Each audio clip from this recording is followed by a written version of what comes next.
There's many different ways that we can heal from traumas and situations in our lives. Many of these things happen in the past, maybe way far in the past. One of them is sound. It can actually heal with the vibration. And we've talked with her quite a bit over the last couple of weeks. We're going to go deeper into how that works. I want to get into the mechanics of all of that. Barb Sounds is with us. She helps a lot of people in their healing and their journey, and she's back with us. Barb, how are you? I'm very well, thank you. How about you? I'm good. I'm good. I'm Good. interested in learning more. We've had you play, and I always wonder how you know what to play. Or are you just, when you hit those sounds, you're hitting just what you feel is going to resonate with somebody in their healing?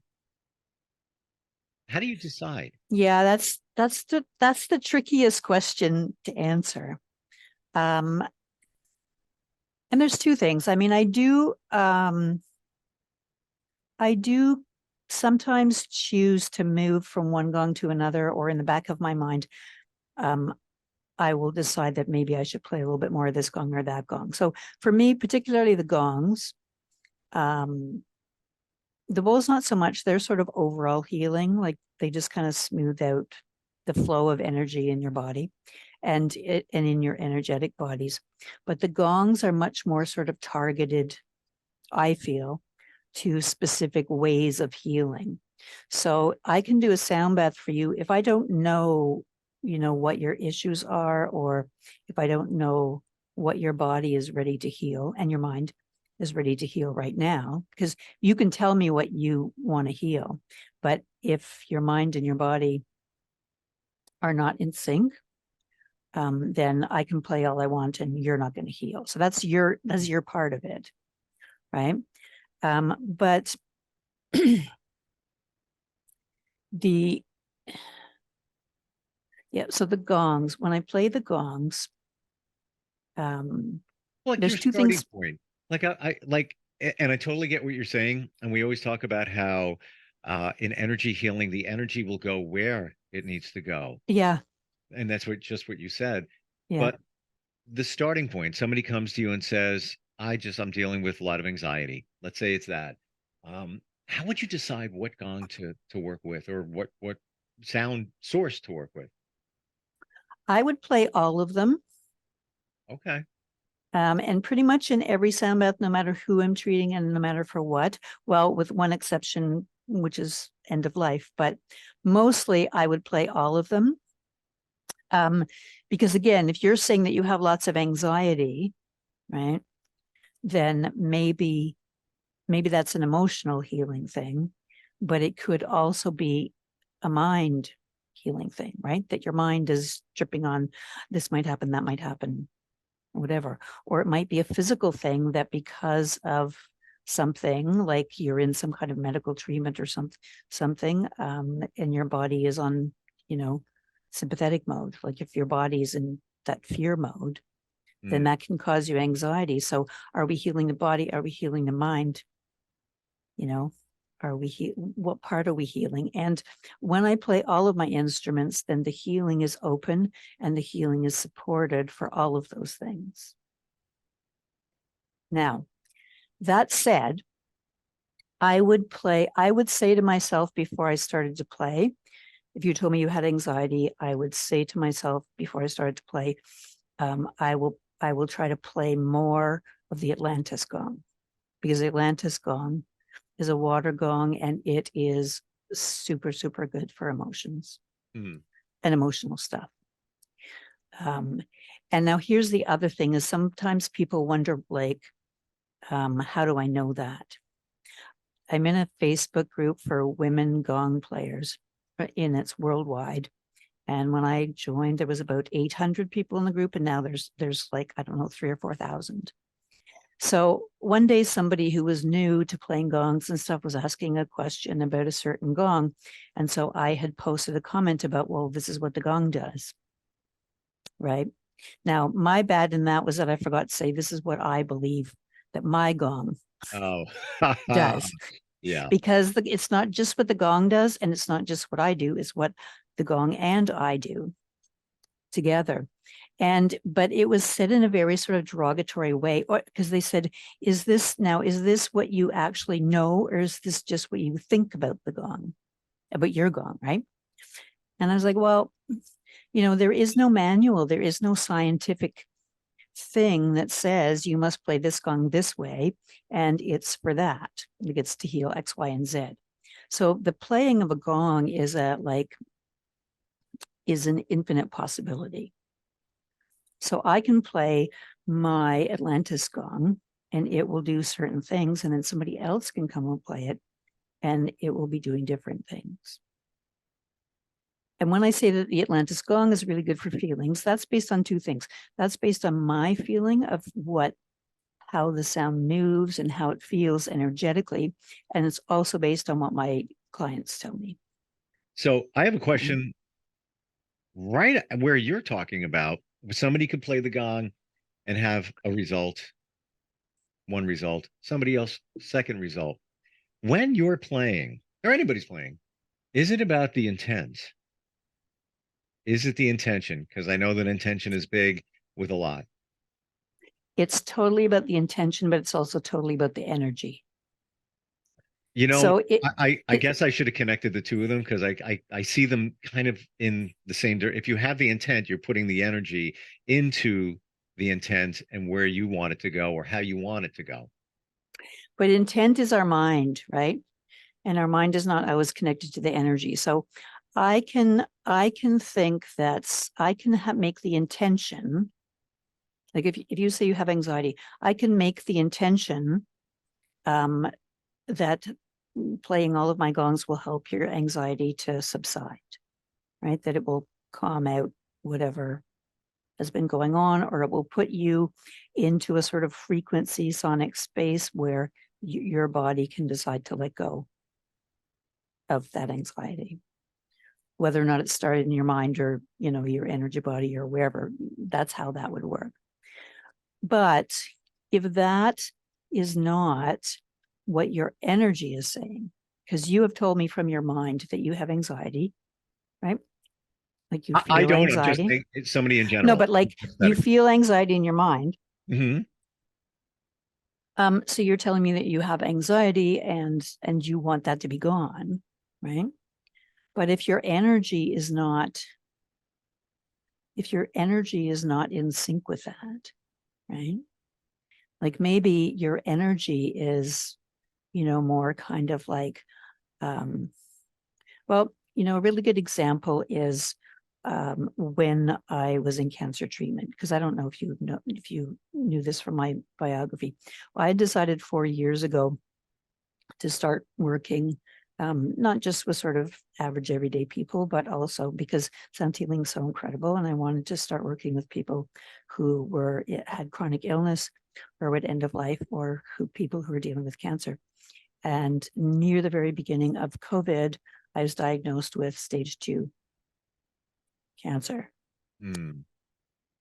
So I spent a year in treatment, and then I've had like 2 years in recovery now. Now, that was super interesting. I mean, it was awful.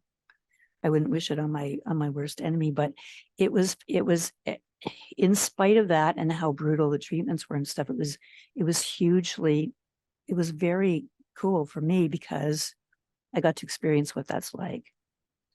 When I was sitting in my first chemo infusion with a needle in my arm and stuff, and I started to laugh. And nobody laughs in the chemo rooms, right? Like nobody. And everybody's kind of like staring at me. But what I was thinking I was thinking, Barb, you were going to work with people with cancer and you had no beep clue. Right. So it was, I partly got through that whole thing by, observing everything was going on and that. But can I ask a question before I don't yeah. mind, because I don't want to pass this point. Were you planning to work with people with cancer in those situations and then found out you had it? That's how it went. Mm-hmm. Isn't that something? And by the way, full disclosure here, it was a year ago I ended skin cancer radiation treatment on my face. Mm, So didn't no not the chemo, but the other, and so yeah, I under, understand a bit of what you're saying. yeah. Well, they're both pretty horrific treatments. I mean, the skin cancer ones are if it's a smaller, if it's a smaller place, it's probably not as severe. But one of the things that one of the things that the whole being in cancer treatment taught me was how to really, really integrate my body and my mind and my soul all together as one me, like one being. And I know people talk about that in different spiritual traditions and stuff, but I really had to do it viscerally because when I went in to get a chemo infusion, you're sitting there for like hours and hours and hours. And I had to really, really stay with my body. Right. I mean, and I tell you, in the chemo wards, nobody talks. Nobody looks at anybody else. Nobody talks to anybody else. Part of that reason is because you're so exhausted that you only have the energy to like sit in the chair and keep your eyes open, or like take your next breath. But um the other thing is that everybody is just like you're in like people check out, like your mind checks out. If you're in a horrific situation, your mind really just wants to escape.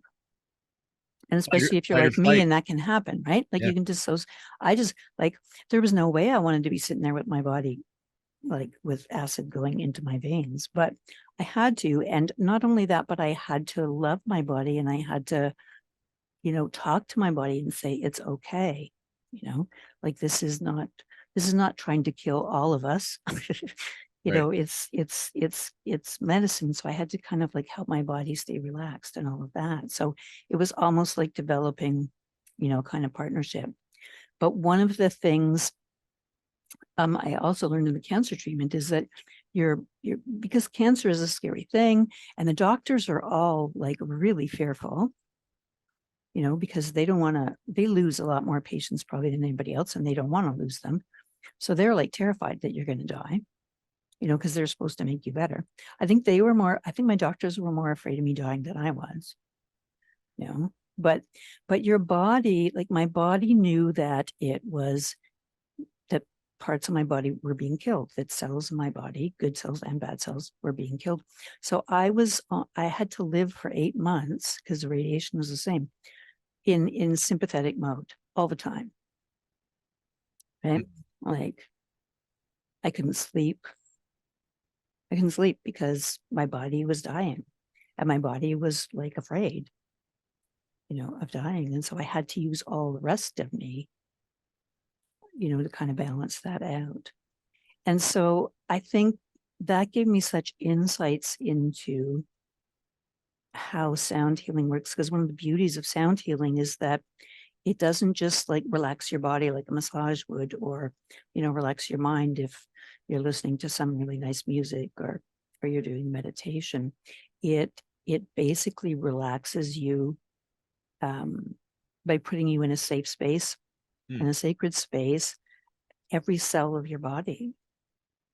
So you don't, and it can heal people much better maybe than some other ways that we all try to heal ourselves, because we never have all of our major parts together, right? If I'm trying to heal my body and my mind's not paying any attention to my body, that doesn't work so well. And if I'm trying to heal my mind and my body's not in sync with that, that's not good either, right? And if your essence, your higher self, your soul, your spirit, whatever people want to call it, because I mean, most of us, I think, feel that, and that's the energetic kind of part. And if that's not really holding the rest of you, then also you're just going to be crawling around on the floor, When waiting for it to end. when you were going through your treatment, did you find sound bath very beneficial? And were you able, can you play for yourself? Number one. Number two, or did you have somebody else play so that you could experience that? Yeah. That's the really, really good question. I could not play. I would imagine. I had to take my studio down because it was in my house, and I had to make my house into a place that I could heal myself. But I left up 2 or 3 of my gongs and a bunch of my bowls Mm. because, and that was just more kind of, I mean, because I live by myself. So, and it was COVID, and nobody could come and visit me, and nobody could go in the hospital with me and stuff. So I was like completely by myself, except for my nephew who came and lived in my basement and cooked for me. But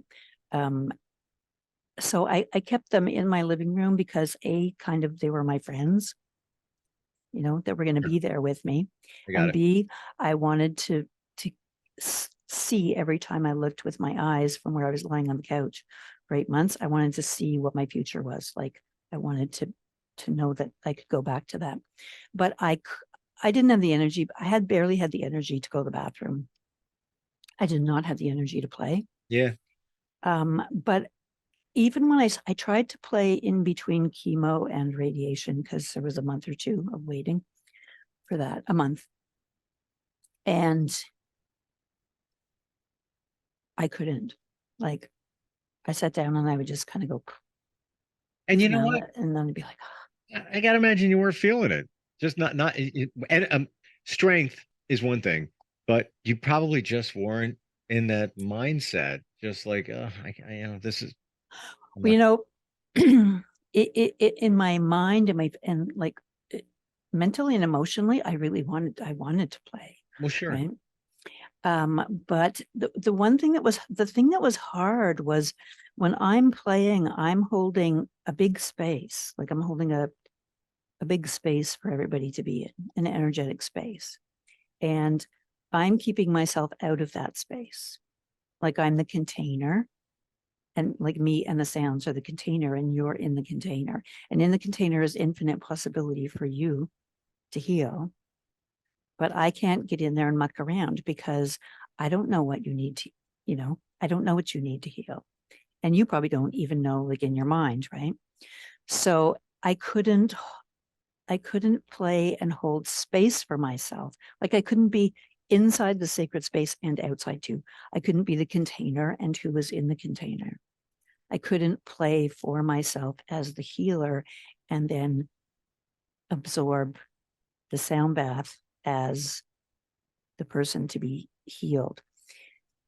Now, And in that's an extreme situation. You were going through major healing, yeah, major on a call it a regular basis, a daily basis.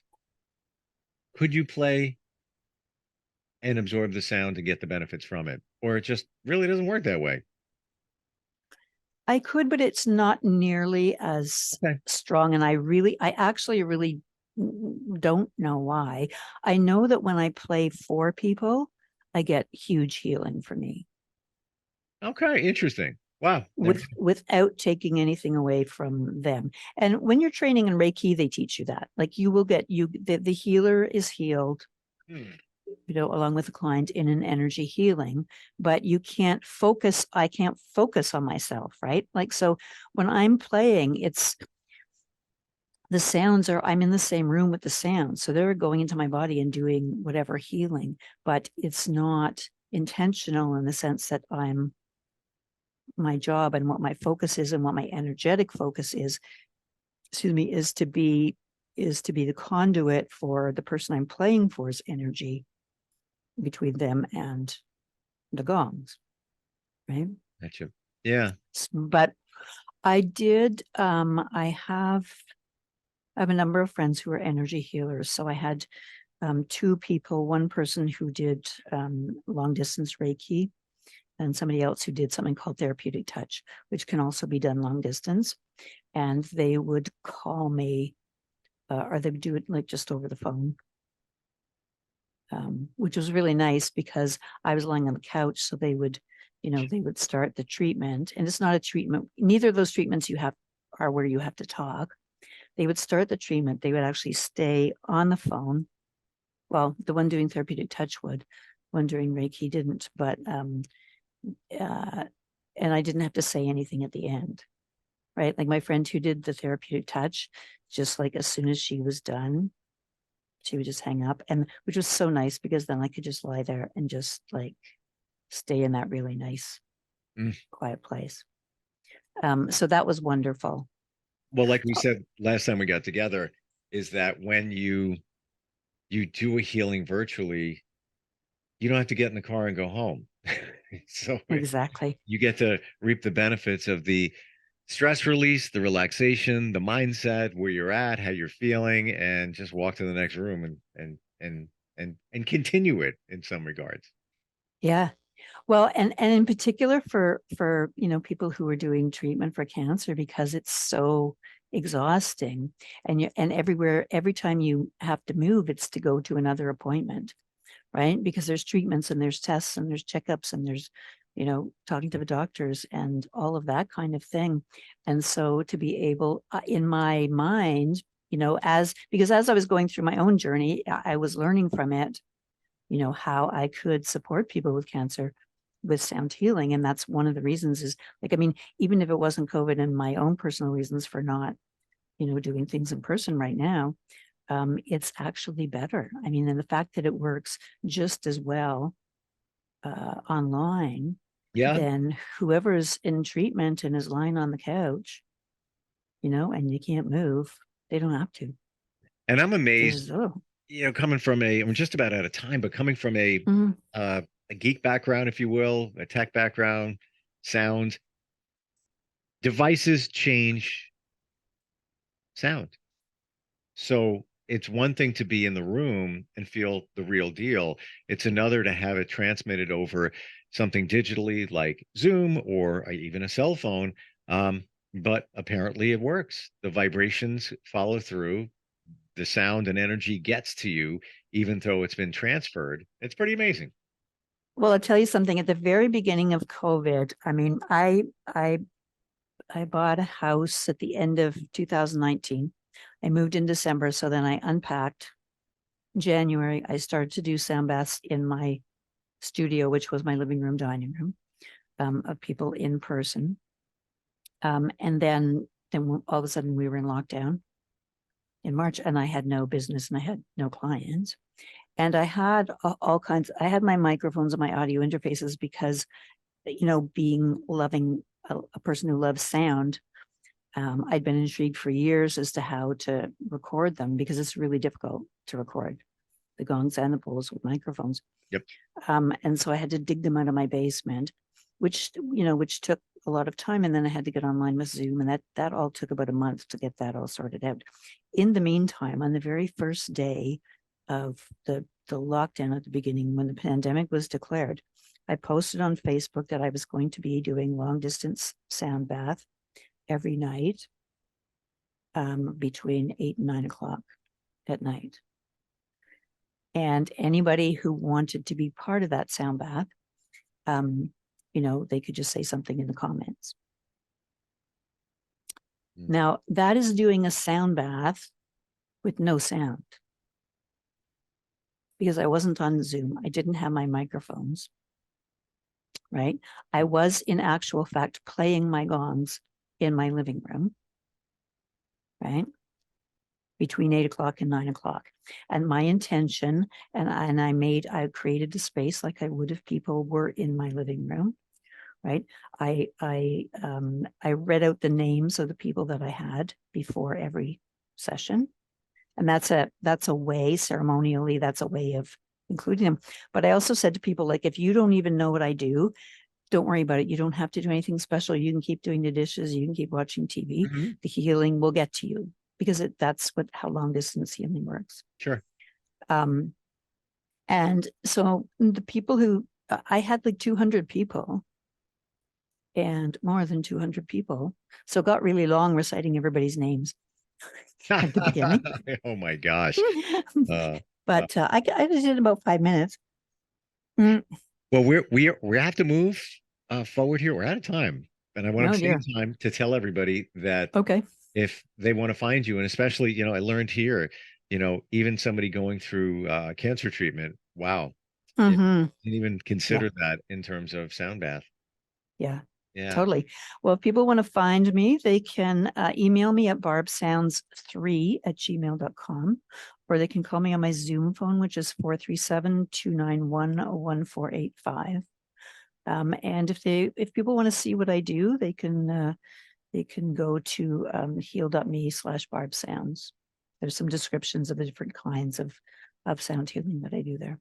Thanks for all the insight, Barb, and for your personal journey and story, because now we all have a clearer picture of you and what sound can do, Yeah.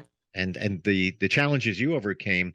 But it just goes to prove that you're doing what you should be doing, because you were going to help people afflicted with cancer, and I guess you had to go through it to realize it. Truly realize that, Yeah. what people are going through, so you can heal them even better. Yeah. So, Well, people would ask me, and I'd say about it, and I'd say, well, it's horrible and it's, it's scary. But, through the whole thing, I was like, I never said, why me? yeah, I was just like, but I said, what? Like, it's not my time to go yet, because I have stuff that I came down here to yeah, do this yeah, time, and I'm not done them yet. yeah. And And I love the that's fact really that you true. left the gongs in your living room as I'm going there. Yeah. That's Yeah. the call it the beginning of the rainbow, the end of the rain. It's there. It's there, and you see it. Yeah. And we Yeah. sometimes see it. Thank you so much for Super. being here today. No problem. Appreciate it. Talk soon. Catch up next time. We'll be